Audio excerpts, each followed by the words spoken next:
5 wood versus 5 iron. First thing, let's clear up. The 5 wood is not a substitute for a 5 iron. The substitute for 5 iron is a 5 hybrid. The reason is the 5 wood has a loft of 18 or 19 degrees. That's the face angle. The 5 iron has a loft of 23 degrees. So that automatically is a 5 or 6 degree difference. That 5 or 6 degree difference makes a very big difference in distance. So the 5 iron at 23 degrees may go 200 yards, whereas a 5 wood at 18 or 19 degrees could go 220, 230 yards. About 20-yard difference. The other humongous difference will be the shaft length. You can see when I hold the shaft at the end where it enters the club, it's about 6 inches different between the 5 iron and the 5 wood.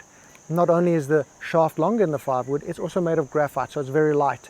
So you can swing much faster because both it's longer and it's lighter than the steel shaft of the 5 iron. That lower loft of 18 degrees plus a long light shaft means you could probably pump this 5 wood out there, let's say 200 yards.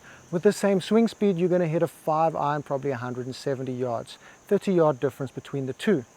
The one big factor that you're going to find, especially for most golfers, is the 5 iron is just at the top of the bag around the long irons. It's just between a long and a mid iron, whereas a 6 iron can be very easy for a lot of people to hit, but as soon as they move into the 5, 4 and 3 iron, it starts to curve with a big slice.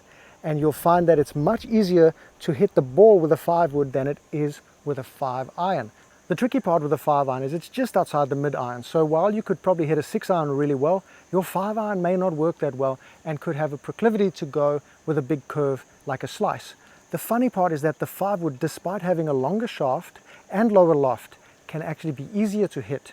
Not in the same circumstance because the difference is 30 yards shorter, but a lot of the time you may find a 5 wood even easier to hit than a 5 iron. So in the end, they're not interchangeable, they're completely different clubs. You don't need to take one out the bag to put the other one in. You can have them both in your bag, they serve different purposes.